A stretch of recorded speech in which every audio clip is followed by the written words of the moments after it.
Get ready for the dictation. Start. Sir, it is my proud privilege to initiate this important debate on the 11th plan in this august house. Although I have been in charge of the Ministry of Planning only for a few days, I have had the opportunity, along with my colleagues in the Cabinet, of considering the plan in its various aspects, and I shall try to present before you the salient features of the plan in the perspective of government's general overall economic objectives. Let me say at the outset that the 11th plan, covering the years 2007 to 8 to 2012 to 13, has been formulated in the light of the development experience of the past 3 decades and the perspective we need to keep for the next 10 to 15 years. The country's performance in the past has yielded very valuable lessons, and we must adapt our strategy of development in the light of this experience. The initial conditions from which the plan had to commence were far from favorable. 1999 to 2000 was a drought year during which agricultural production slumped. There was a sharp rise in prices which continued during 2002, and many weaknesses appeared in the basic infrastructure of coal, transport, and power, which in turn had adverse consequences for industrial growth. Internationally, we faced a sharp rise in prices of petroleum and other imports, while recessionary conditions in the industrialized world held out a threat for our exports. In a situation such as this, it was not easy for the government and the Planning Commission to chart the course of the country for the next 5, 10, or 15 years, which would be bold or definitive. At the same time, the problems facing the country are so acute that solutions brook no delay. Removal of poverty and unemployment and attainment of self-reliance have been the basic goals of plan development, and they remain so for the 11th plan as well.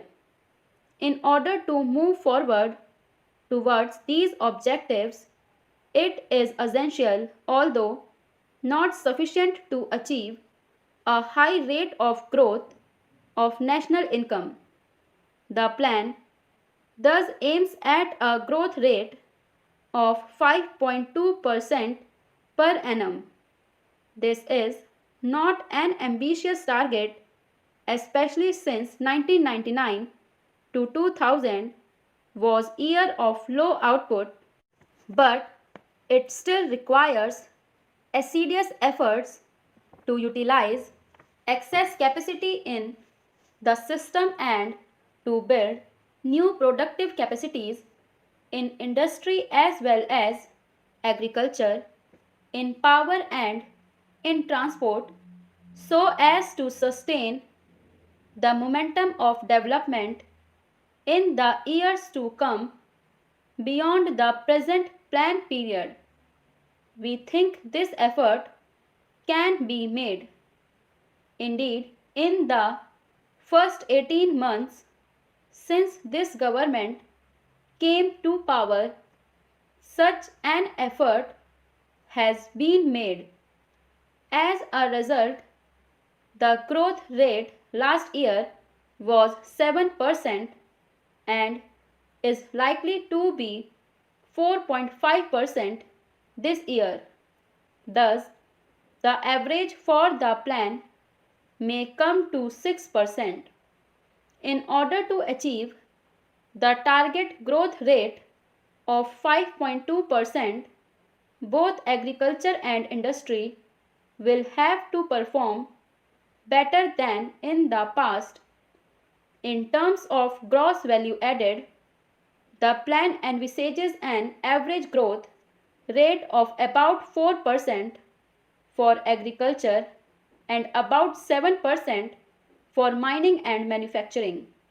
The realization of these targets will require a substantial setup in investment as well as a considerable improvement in capacities which have already been created, particularly in such critical sectors as irrigation, power, coal, petroleum, fertilizers, cement and railways.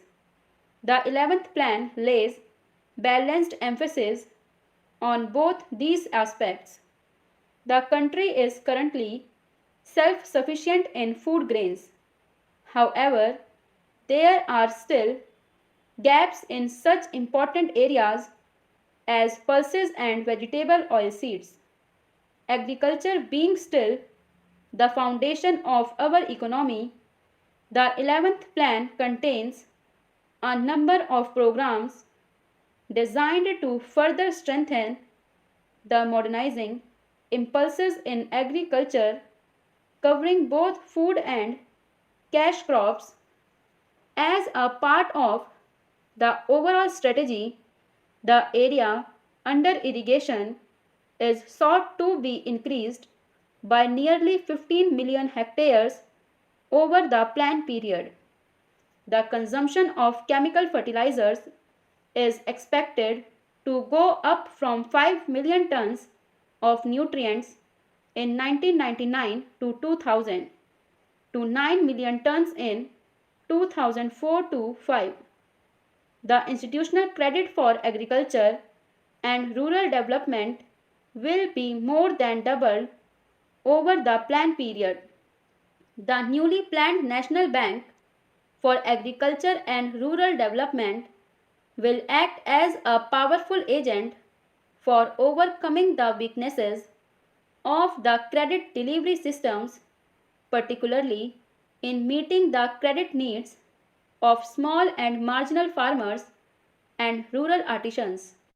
Apart from crop husbandry, considerable stress has been laid on the development of subsidiary occupations like animal husbandry, horticulture, fisheries, social and farm forestry.